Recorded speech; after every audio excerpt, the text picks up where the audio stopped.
Hare Krishna. So, thank you very much. I'm very happy to be with all of you, devotees who are connected to our 6th Cincinnati Bhakti Vriksha program. And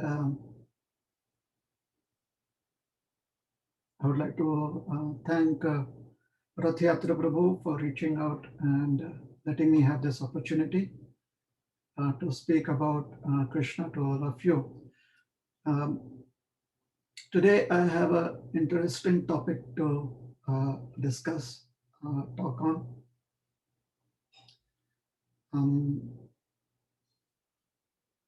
The topic is about, I think it is a very heart-touching topic, bound by a string of love. And I was excited to do this topic because in this month of Pausha, the present month of Pausha is typically December, January. We have the appearance and disappearance day of a very wonderful personality. His name is Jagadish Pandit. And Jagadish Pandit is an very close associate and follower of Sri Chaitanya Mahaprabhu.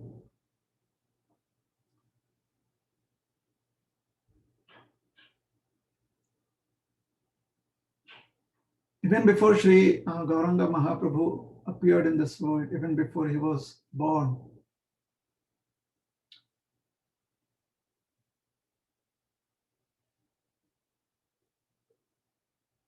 Jagadish Pandit had come to his to Mayapur, Sri Mayapur Dham, along with his brother and his wife. Originally, they were from a place called as Guwahati, which is in present-day Assam. But due to certain reasons, he, along with his family, moved to Sri Mayapur Dham. And he had his residence right next to the residence of Jagannath Mishra. Jagannath Mishra is the father of Sri Chaitanya Mahaprabhu.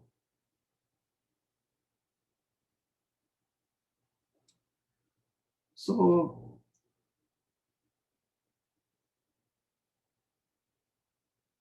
he had a younger brother, or sometimes there's a little confusion. Maybe he had a couple of younger brothers. We do know of one younger brother who's called as Hiranya Pandit, and another is called as Mahesh Pandit. However, there is no clarity if Hiranya Pandit and Mahesh Pandit are the same personality. Maybe they are the same personalities, maybe they are the same personality, or maybe they are two different personalities.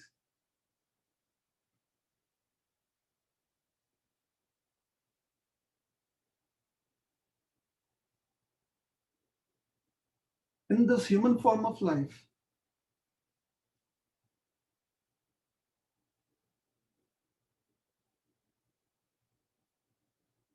there is the facility of higher intelligence, which makes us a little different from all the other species of life.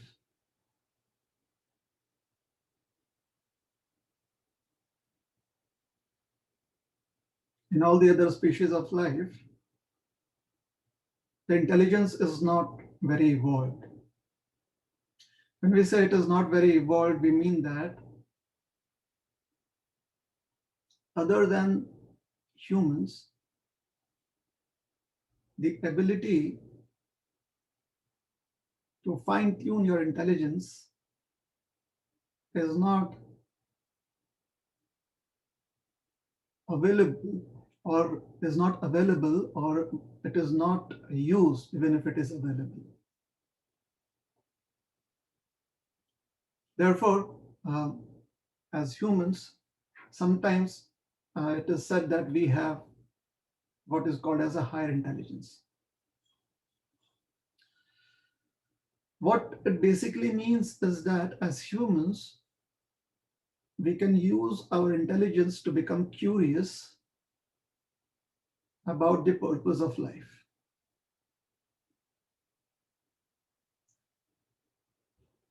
Now, the ancient books of wisdom and the wisdom of the past, they tell us that the other species of life, specifically the animal kingdom,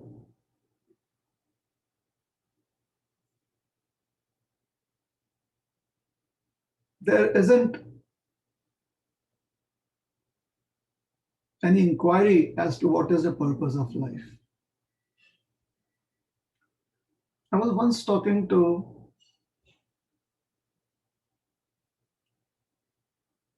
maybe a person who said he was an atheist or maybe an agnostic.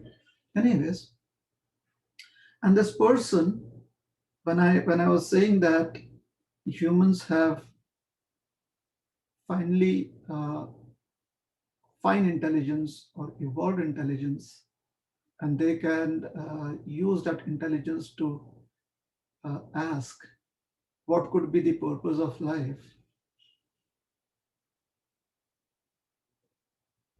His retort was, how do we know that animals don't make that kind of inquiry? Because do you understand the language of animals?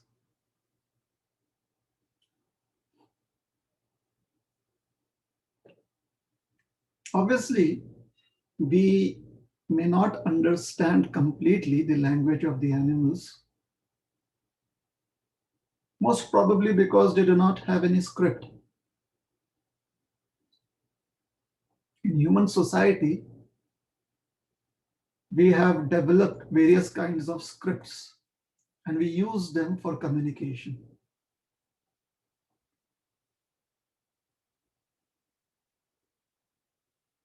So in the animal kingdom, we don't find them come up with scripts. We don't find them having scripts which are used for communication.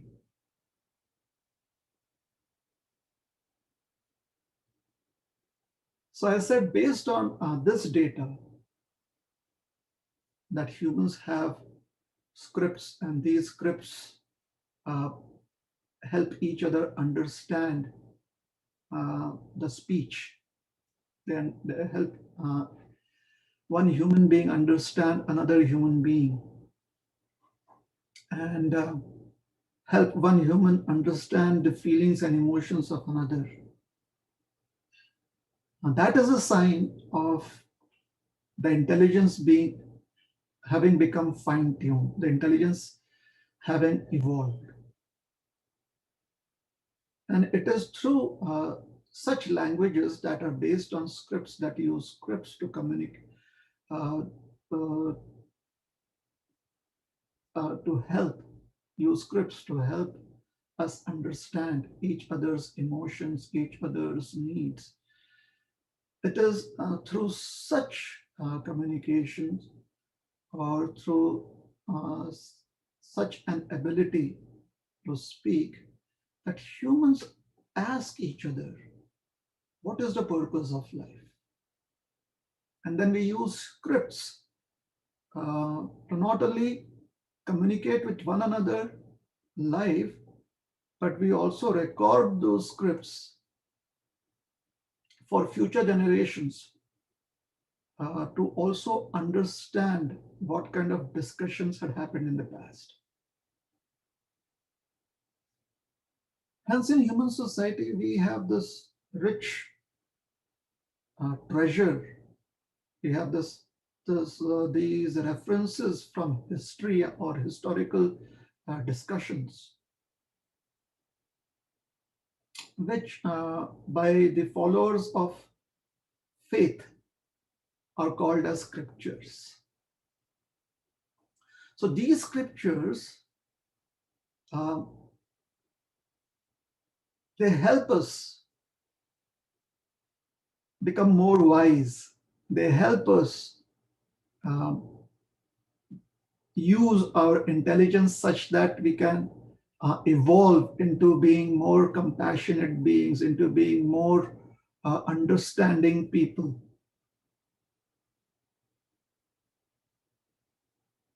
With these human traits or qualities, developed human traits or qualities, traits of compassion, traits of wanting to help others, etc.,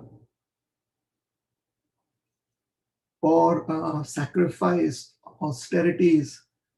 Because of these qualities,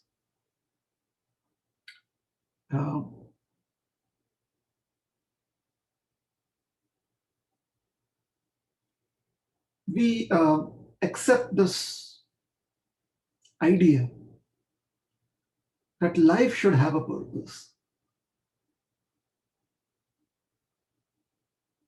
Now, I'm not going to go into a long discussion about what is the purpose of life. I'll just make a statement right now.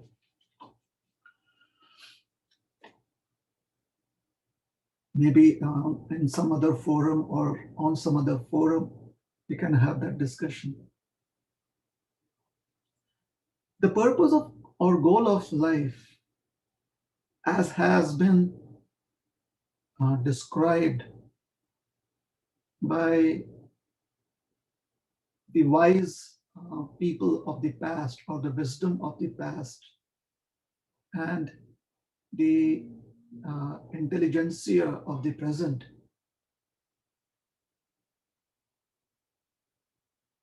we describe the purpose of life as to express feelings or sentiments of pure love.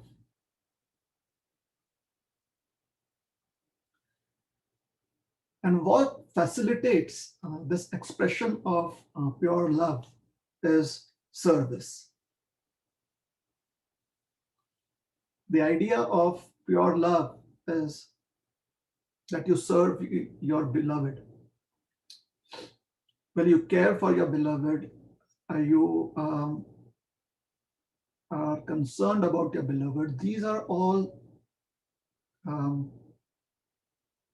secondary considerations. The primary consideration of pure love is wanting to serve.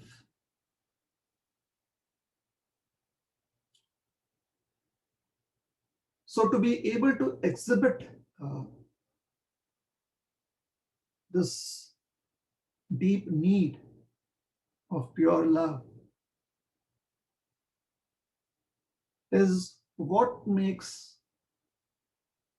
one's existence satisfying. In other words, if we can find opportunities of unmotivated service and we render such service, then that is very, very satisfying. That is very, very uplifting.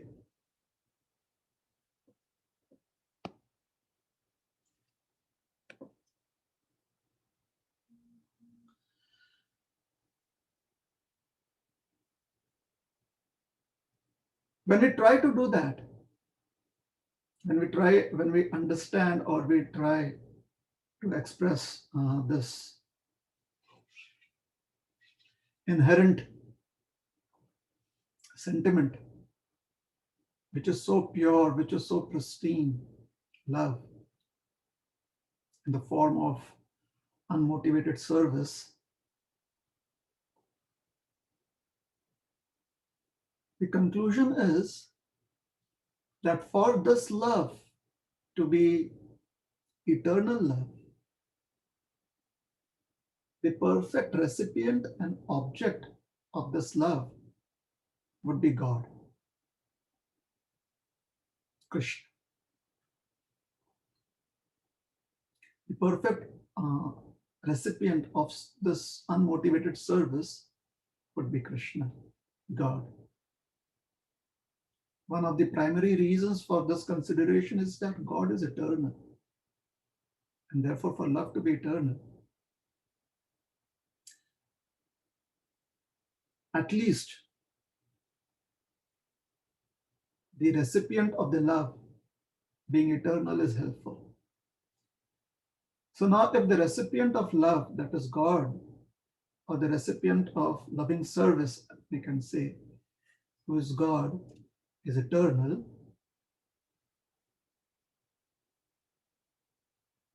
then won't we be hindered by our mortality? Because we are mortal beings. Wouldn't our expression of love be hindered by our own mortality? Surely. If we consider ourselves to be this mortal body, then obviously it is a hindrance. However, if we understand that this mortal body is a wonderful instrument to exhibit the loving service of the eternal soul, that which gives life to this body, then all the factors that need for love to be eternal are present. Love itself is eternal, the recipient of love, God, is eternal, and the soul is eternal. So now philosophy makes sense. With our intelligence, now we realize that this is indeed very meaningful. Having deciphered this philosophy and living by this philosophy every moment,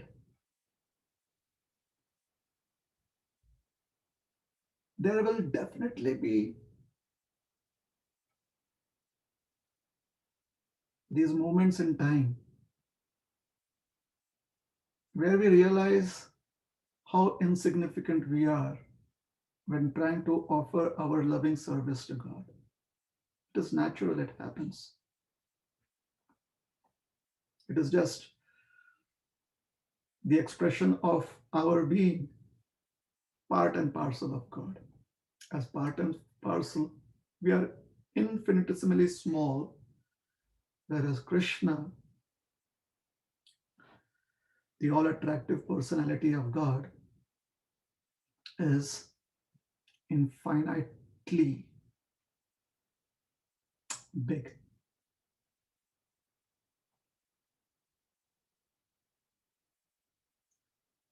So through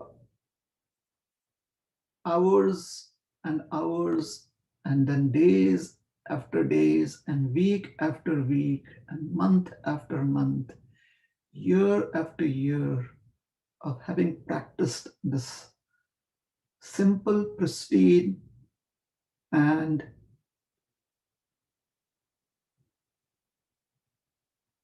eternal philosophy that we must try and offer loving service unto Krishna, having lived hour after hour, day after day, week after week, month after month, year after year, in this one lifetime, having lived so many moments of practicing Krishna consciousness, the art of offering loving service to Krishna, and realizing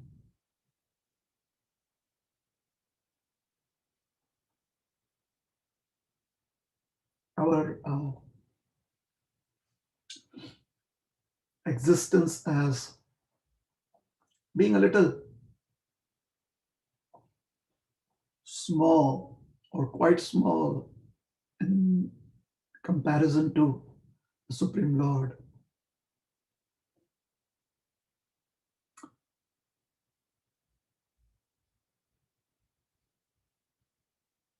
We are fortunate enough to come to a very, very amazing conclusion. And what is the conclusion?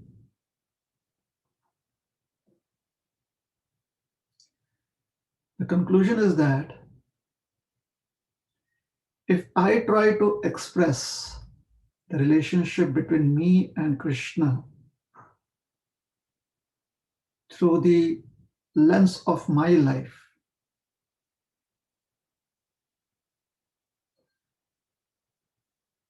then I realize that it is very minuscule. However, if I am able to see this relationship through Krishna's eyes, then I realize the magnanimity of it. And that is the greatest fortune. When one realizes the magnanimity, the audarya, the magnificent love that God has for us, that Krishna has for us. Simply put,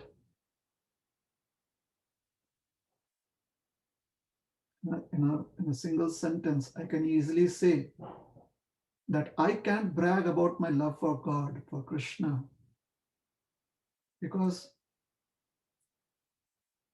I fail him daily. There are shortcomings that I see in myself on a daily basis. So I cannot brag or be proud about my love for Krishna because I fail on a daily basis. But I can always be confident about Krishna's love for me because he never fails. His love is eternal.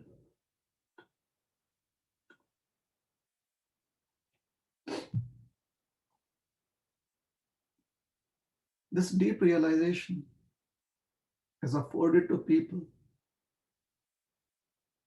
who have committed themselves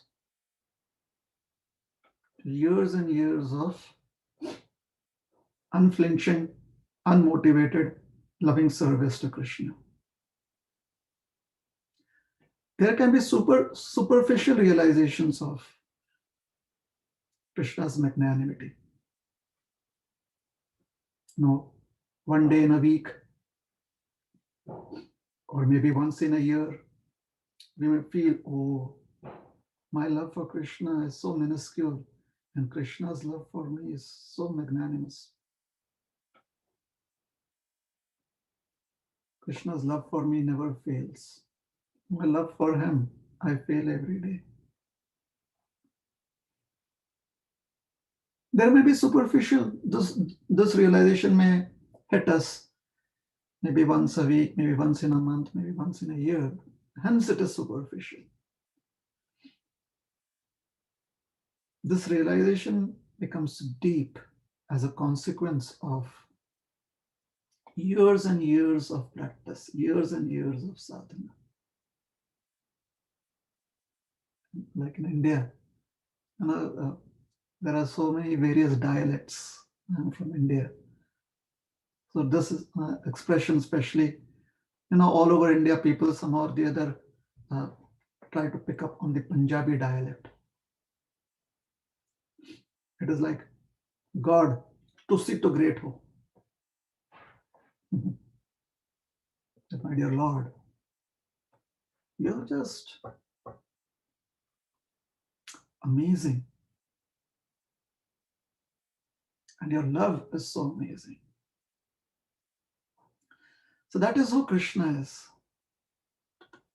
the abode of love, the abode of affection.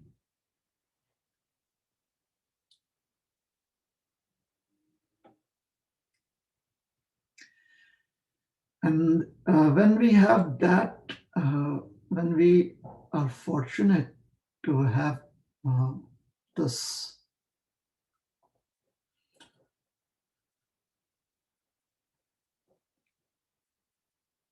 deep realization, it is no longer fleeting, this fixed realization that Krishna, tu si tu great ho. Krishna, you are great. Then the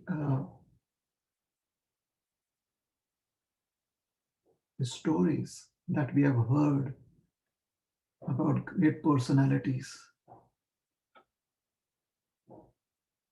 has a much deeper meaning. Those stories,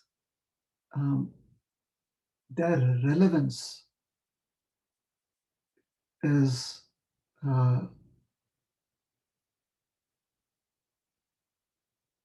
very, very deep. Their relevance is very, very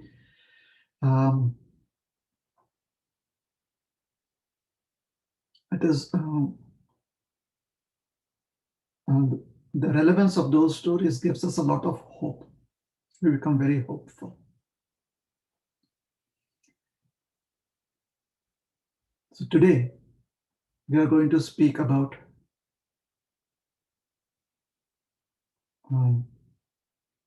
certain stories. We are going to narrate certain stories which will help us see the sense or the deeper meanings that can be understood or dug out by sincere practice of sadhana, sincere practice of Krishna consciousness.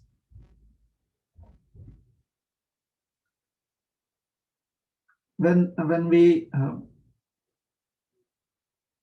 really take shelter, we really put our heart into these wonderful narrations. When we put our heart into some place, then that stays with us for a long, long time. That is why we are very careful to express our heartfelt emotions, because heartfelt means now the heart belongs to someone or to some place or to some object,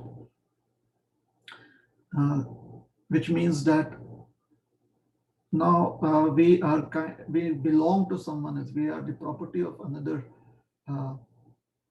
object, another person, another place. So these narrations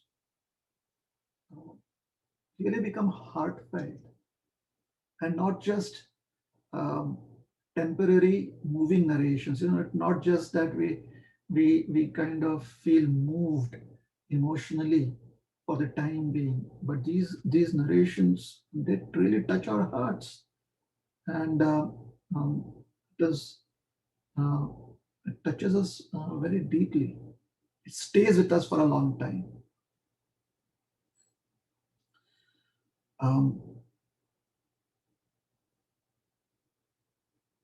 So then the essence is understood from a very different perspective. The essence gives us a hope about a different level of existence, a different level of a different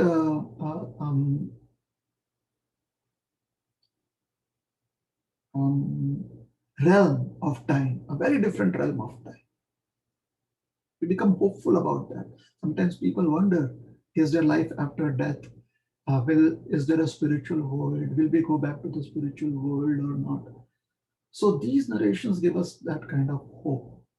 But for that, we need to go through a process of purification. And the process of purification takes some time. It could be depending on our sincerity, depending upon how committed we are. It could be within a moment, or typically it could take a few years. Typically, that is what it would take.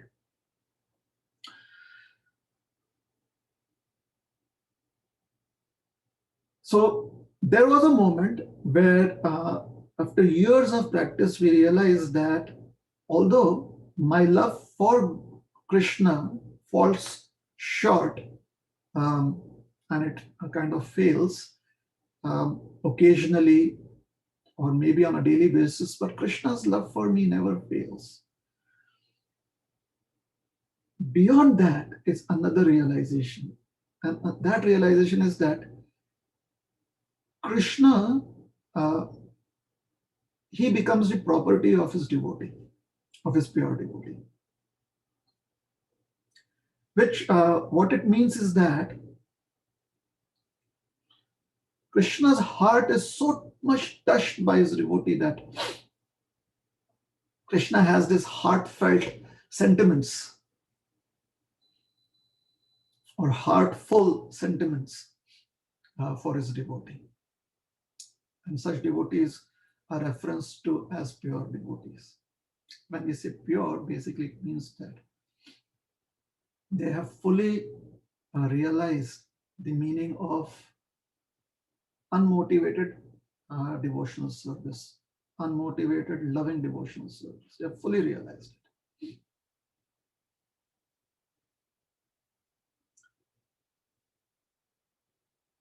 And that is very nicely, this feeling that Krishna has for his devotee is very nicely put through a simple statement.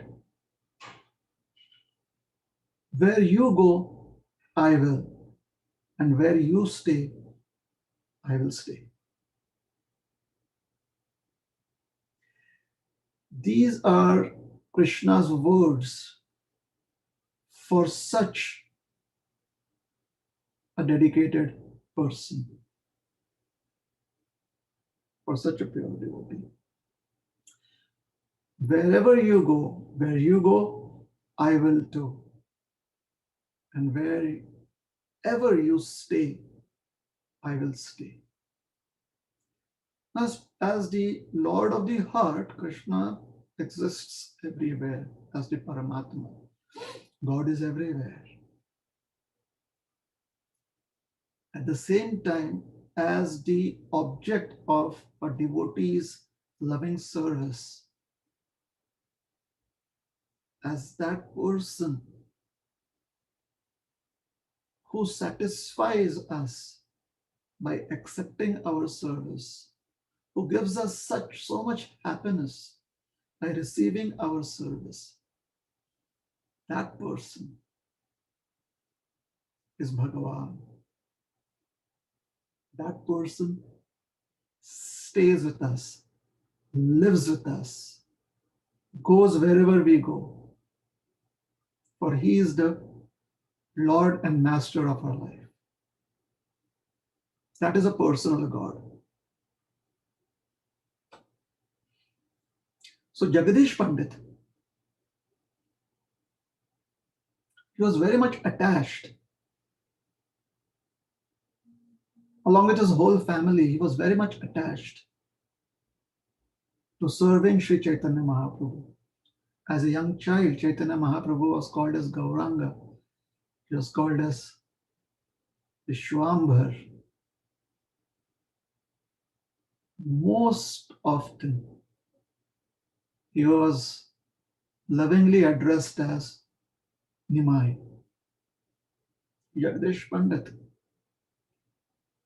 had given his heart to little Nimai, and he watched him grow into a young man.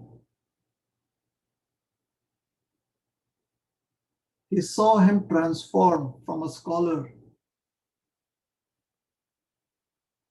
into a disciple of Srila Ishwarapuri Maharaj. He saw him begin the congregational chanting of the holy names of Krishna. He observed all of that. He was so fortunate. When Sri Gauranga Mahaprabhu was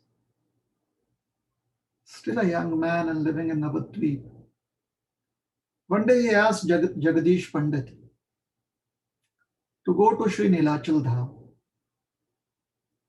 Now, this story is from the lores. This is a story that has been passed down generation after generation in the family of Srila Jagadish Pandit. So we may not find this reference in the Chaitanya Charitamrita or in the Chaitanya Bhagavat. However, this is very much accepted as a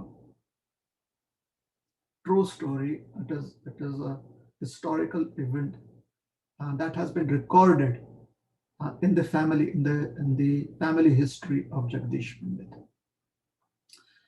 And when I tell you the story, I'll again refer to this. What is the praman? What is the reference that we can accept this story to be true? So Chaitanya Mahaprabhu, as a young man, once asked Jagadish Pandit to travel to Sri Nilachal Dham. For many followers of Sri Chaitanya Mahaprabhu, we understand that Sri Nilachal Dham is also known as Sri Jagannath Puri Dham. This is the abode of Lord Jagannath. And the very form of Lord Jagannath is the form of love. Krishna, as Lord Jagannath, has appeared just to bless all the living entities. It is a long story of how Krishna appeared as Jagannath. The Purans narrate this story, and in the Chaitanya Mangal, Lochandas Thakur narrates the story.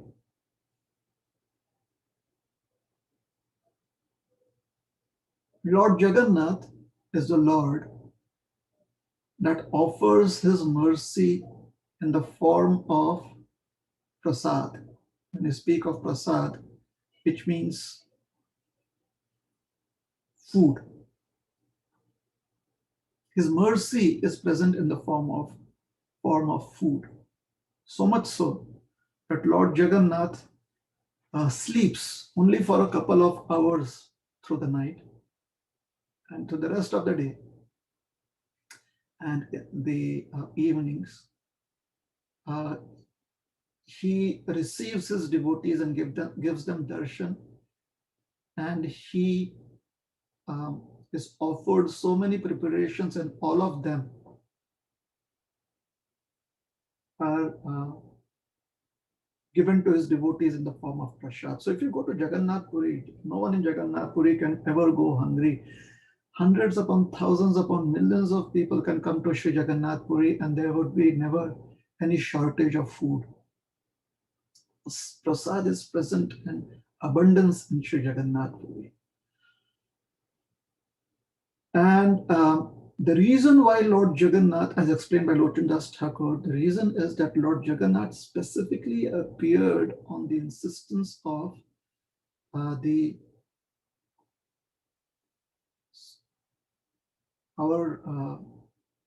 dear mother, Mother Parvati.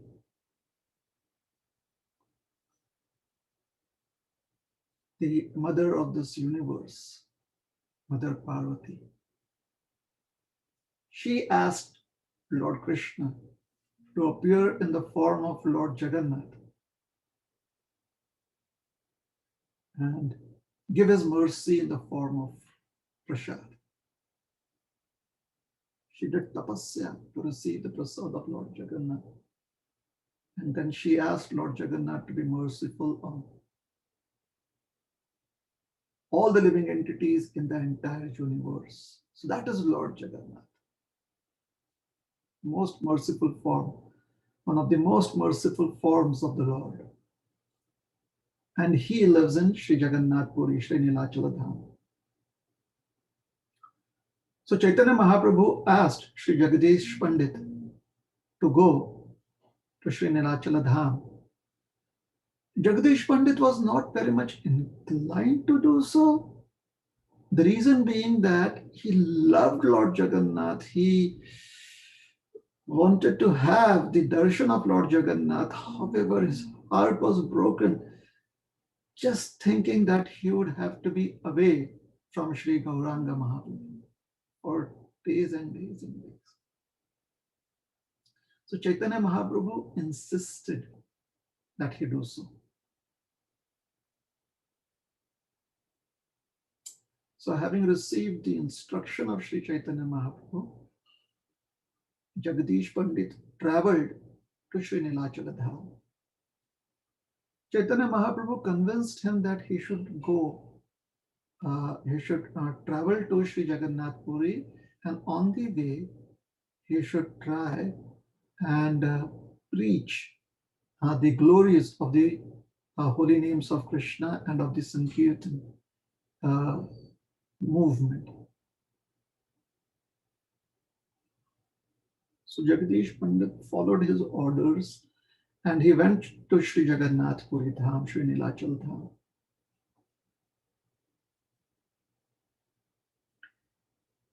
There, when he saw the beautiful form of Sri Jagannath Dev, Sri Baladev, and Subhadra Maharani, he saw Sudarshanji Maharaj.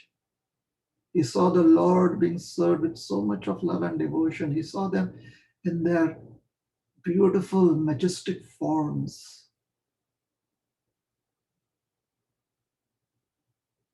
He was completely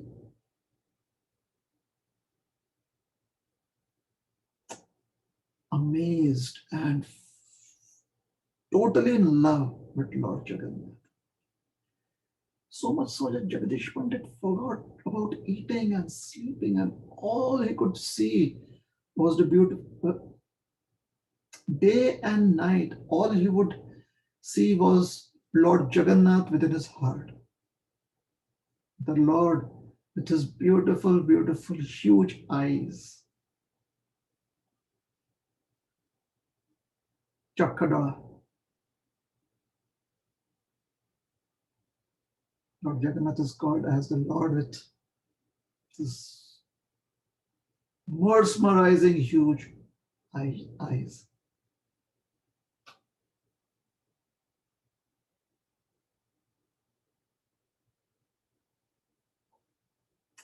Beautiful eyes. Days passed, months passed.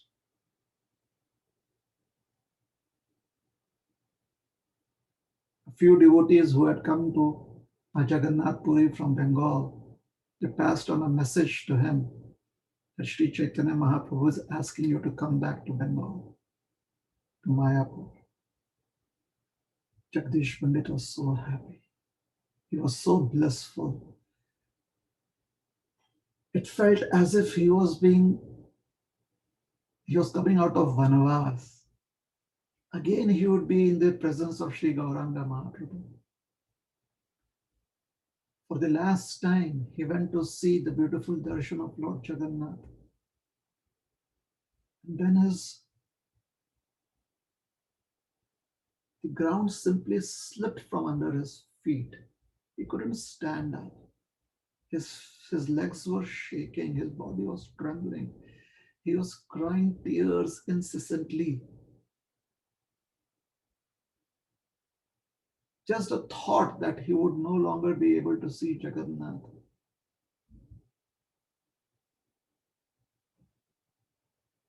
made him want to give up his life.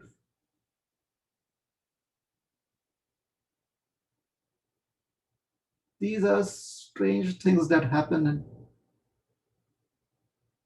Krishna consciousness, and one is completely pure. There is Lord Gauranga that calls you to Bengal, and there is Lord Jagannath, whose beautiful form you do not want to give up, seeing that beautiful form.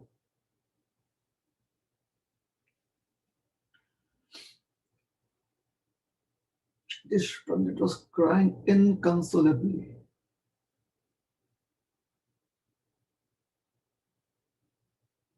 Prayed and he prayed and he prayed, my dear Lord, please, please resolve this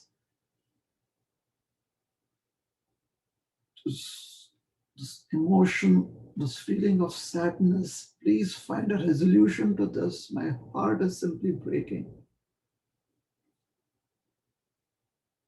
I will not be able to tolerate this separation from you. So Lord Jagannath and Lord Chaitanya Mahaprabhu are the same Supreme Lord. One dances and chants, raising up his arms, the holy names of Krishna. Hare Krishna, Krishna Krishna, Hare Hare, Hare Ram, Rama Rama, Hare Hare. And the other sits on his throne and watches his devotees come and take darshan and becomes so happy when he sees them honoring prasad.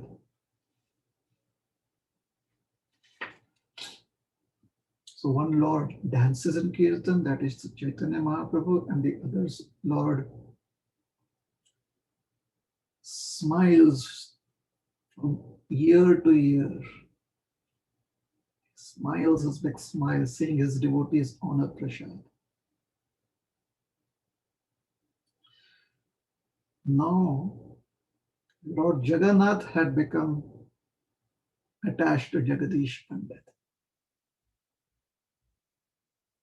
So being the same Supreme Lord in different forms, maybe Lord Jagannath, he called up Lord Chaitanya and he said, what is happening? No, that is not how it happened. I'm trying to joke here.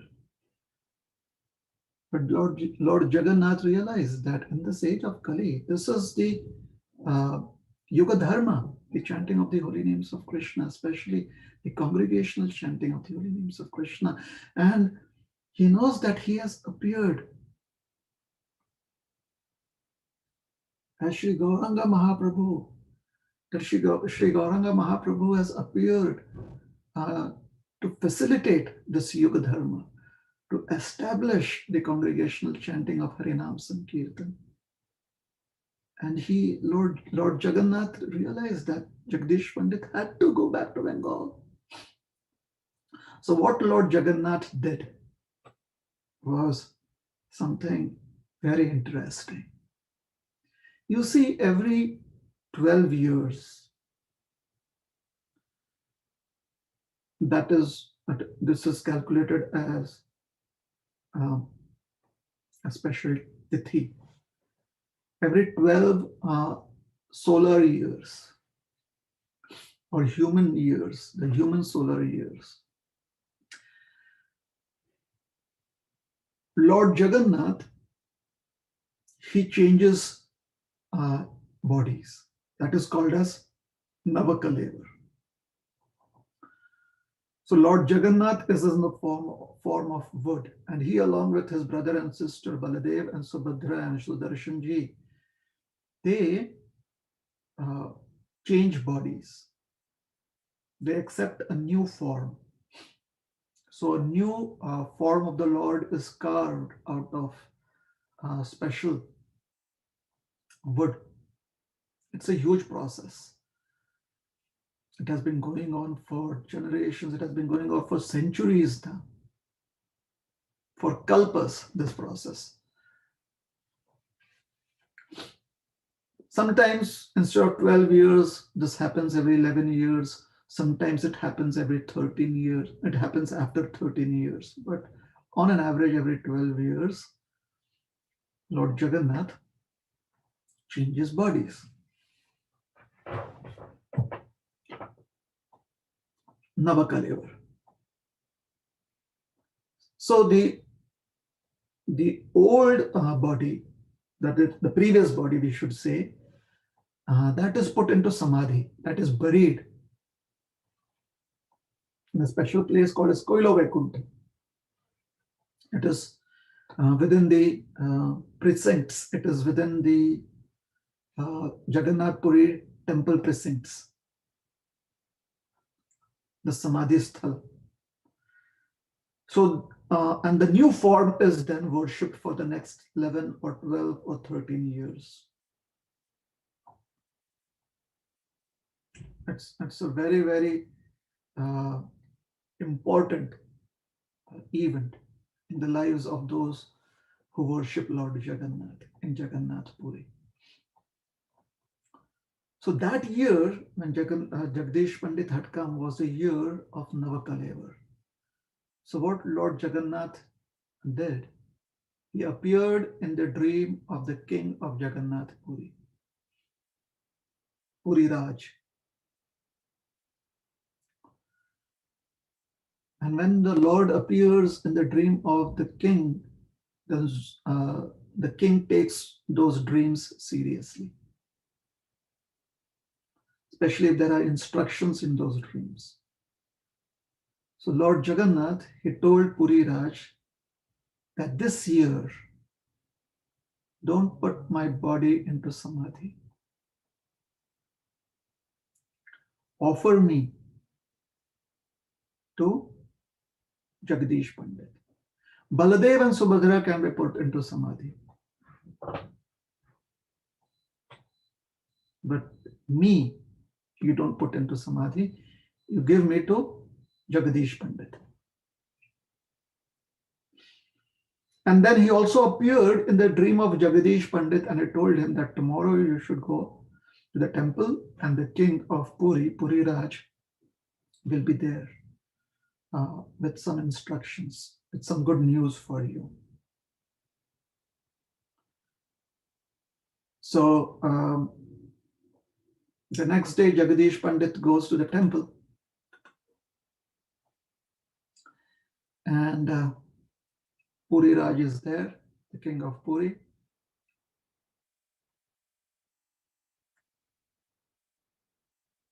And he says, he offers respects to Jagdish Pandit.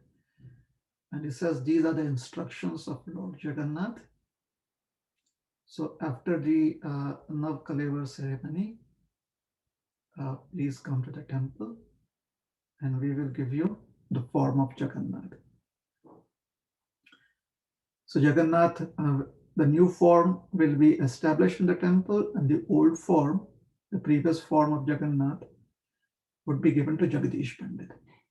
Jagdish Pandit was so happy.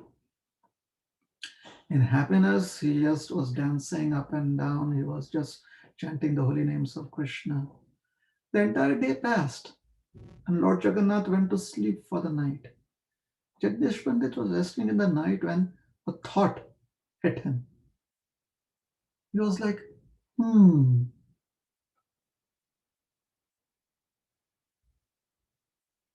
I am a simple human, 5 feet 8 inches tall, and Lord Jagannath is huge. He weighs a lot. He's very heavy. How can I single-handedly take back Lord Jagannath? So he was very much concerned. He was very much anxious. And Lord Jagannath appeared to him again. Somehow he had fallen into a state of sleep, and Lord Jagannath again appeared to him in a dream, and he said, don't worry, I will become very light. You just cover me with a simple piece of cloth so that I'm protected from dust and unnecessary sight. other people seeing me. So cover me completely with this simple piece of cloth and tie me up with a string and hang that string at the end of a stick and carry me back to Bengal like that. So for those of you who understand this, uh, in the previous centuries, uh, people would carry heavy loads um, by hanging them down from the end of a stick, and then they would have the stick over their shoulder like this.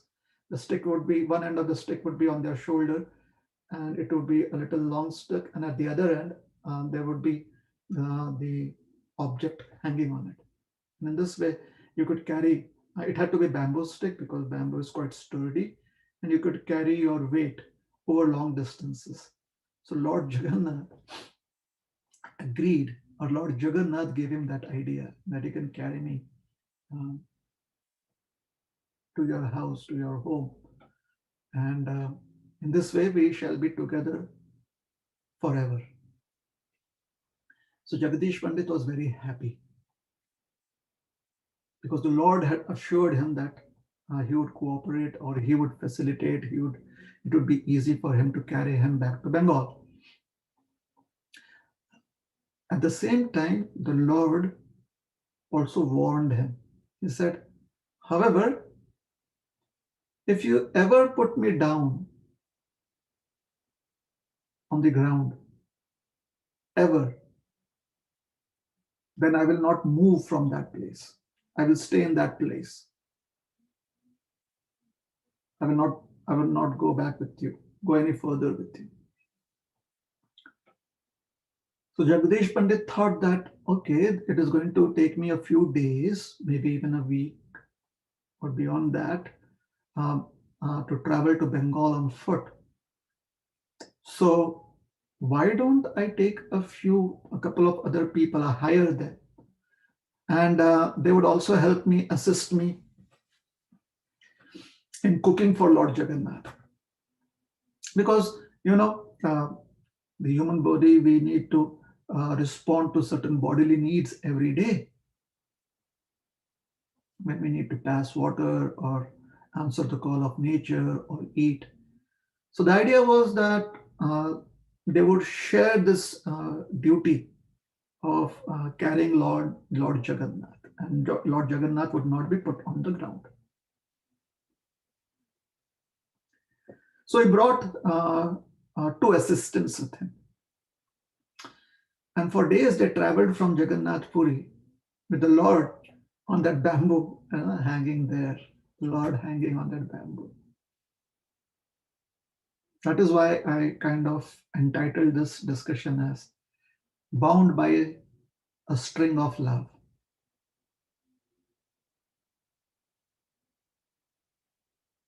He traveled. He accepted whatever food offerings they made on the way. And one person would always stay awake so that Lord Jagannath was never put down.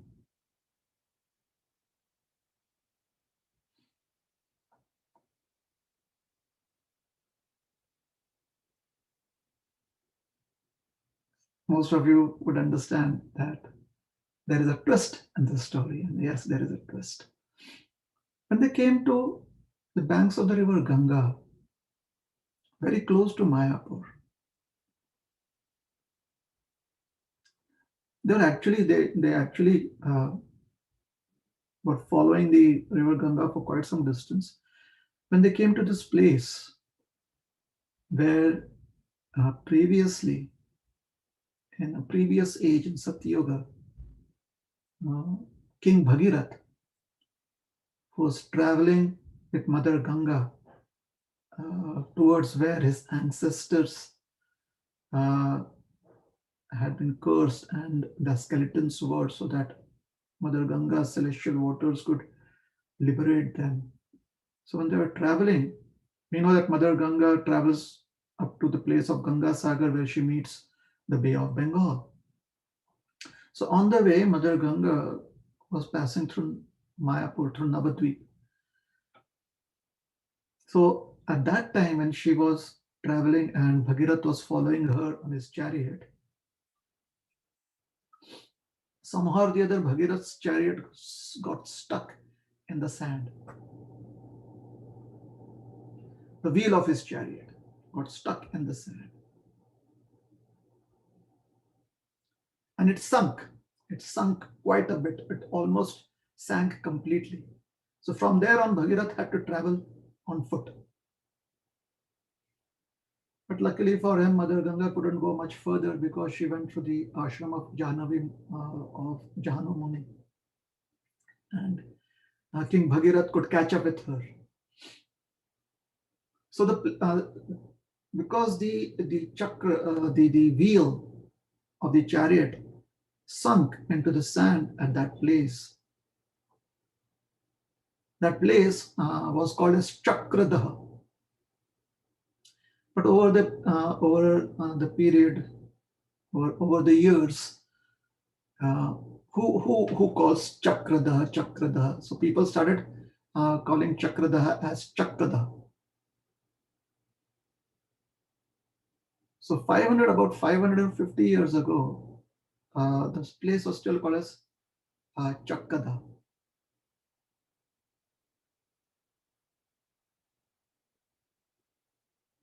And in this place, Jagadish Pandit was taking his bath in the river Ganga.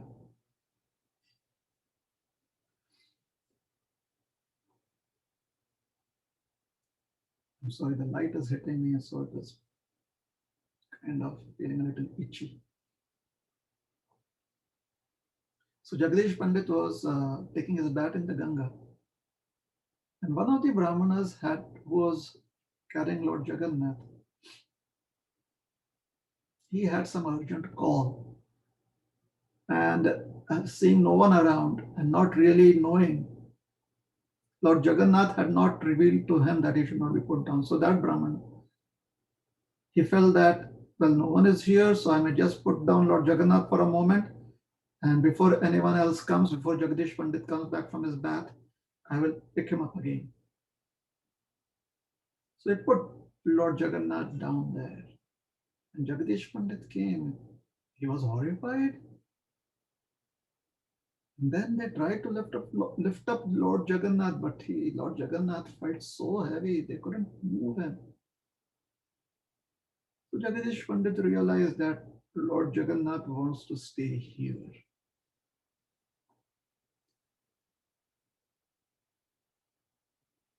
That was right under the shade of a banyan tree, a Vatavriksha.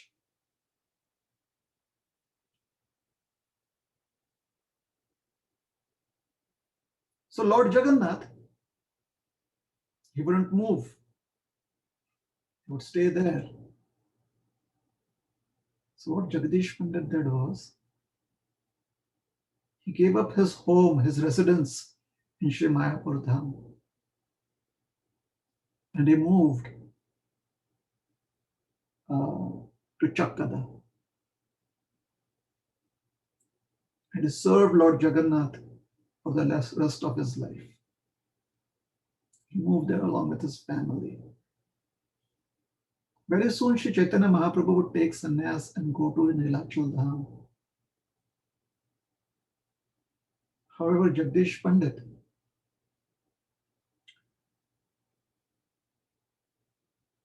he realized that Lord Jagannath wanted to serve him, and Chaitanya Mahaprabhu, along with Nityananda Prabhu, would also visit his little makeshift temple there. So he realized that Lord Chaitanya has also blessed him to serve Lord Jagannath. So he worshipped Lord Jagannath in that place. Today, if you go to Chakkada, it is about 70 kilometers from Calcutta when you travel towards Sri Mayapur.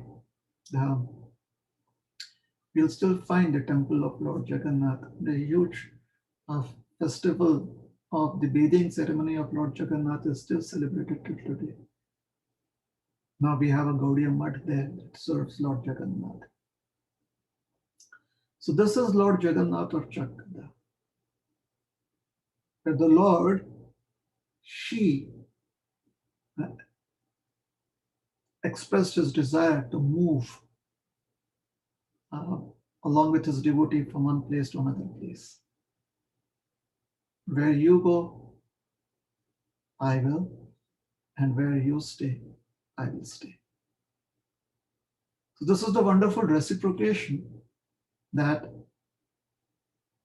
the devotees have with the Lord, and the Lord has with his devotees. Krishna consciousness is a very beautiful process. There are challenges.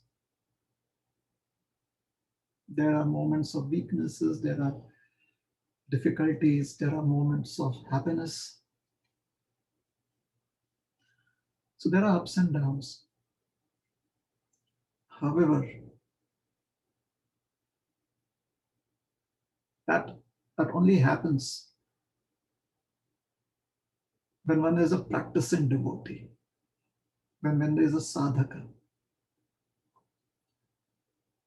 But when one's practice becomes ripe,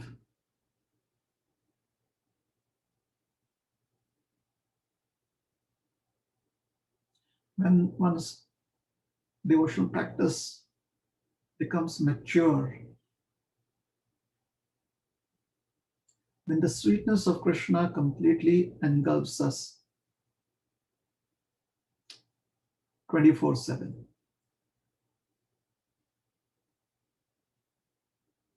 That is when the devotee has this personal connection with Krishna. Krishna is my dear Lord. Krishna is my dear Master. Krishna is my all in all.